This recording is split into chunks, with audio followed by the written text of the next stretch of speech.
दिल्ली से दूर एक छोटे से गांव में एक पुराना मकान था। लोग उसे काली कोठी कहते थे। वर्षों से वहां कोई नहीं रहता था। गांव वालों का कहना था कि रात के समय उस घर से किसी के रोने और दरवाजा पीटने की आवाज आती है। एक दिन चार दोस्त अर्जुन, समीर, कर्ण और रोहित घूमते घूमते उस गांव में पहुंचे। उन्हें भूत प्रेत जैसी बातों पर विश्वास नहीं था। चलो आज रात उसी काली कोठी में रुकते हैं, अर्जुन ने हंसते हुए कहा। गांव के बूढ़े चौकीदार ने उन्हें रोका।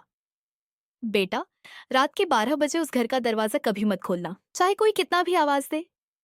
चारों दोस्त हंस पड़े। रात होते ही वे टॉर्च और कैमरा लेकर कोठी में पहुंच गए। घर अंदर से टूटा फूटा था। दीवारों पर काले धब्बे थे और हर तरफ धूल जमी थी। करीब 11 बजे तक सब ठीक था। वे मजाक कर रहे थे, वीडियो बना रहे थे।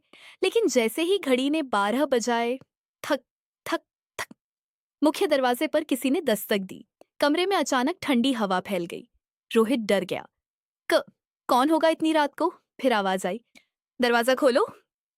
आवाज किसी औरत की थी, बहुत धीमी लेकिन डरावनी।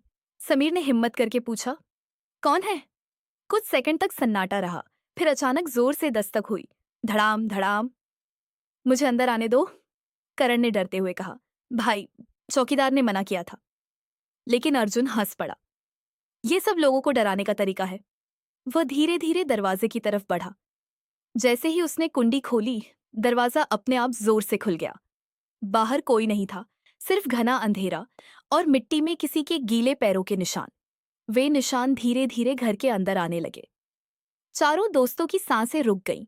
अचानक ऊपर वाली मंजिल से किसी के दौड़ने की आवाज आई। थक थक थक। फिर एक औरत की जोरदार चीख गूंजी।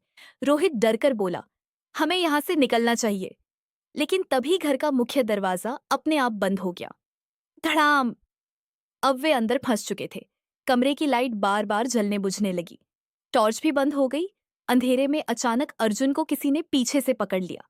उसने चीख मार दी। जब बाकी दोस्तों ने टॉर्च जलाई तो अर्जुन दीवार के कोने में बैठा कांप रहा था। उसकी आंखें डरी हुई थीं।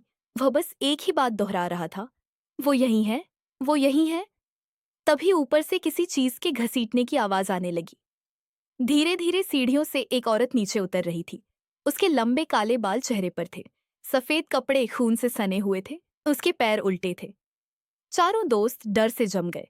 औरत ने धीरे धीरे अपना चेहरा उठाया। उसकी आंखें पूरी काली थीं। वह जोर से चीखी, तुमने दरवाजा क्यों खोला? अचानक कमरे की सारी खिड़कियां खुलने लगीं। हवा इतनी तेज हो गई कि सब चीजें उड़ने लगीं। समीर ने जल्दी से दरवाजा खोलने की कोशिश की, लेकिन दरवाजा नहीं खुला। तभी रोहित अचानक गायब हो गया। बस उसकी चीख सुनाई दी, बचाओ, बाफ। बाकी तीनों डरकर भागे और किसी तरह पीछे की खिड़की तोड़कर बाहर निकल गए। सुबह गांव वाले जब वहां पहुंचे तो रोहित कहीं नहीं मिला। लेकिन दीवार पर खून से एक लाइन लिखी थी, अब अगली दस्तक तुम्हारे घर होगी। उस दिन के बाद अर्जुन कभी सामान्य नहीं हो पाया।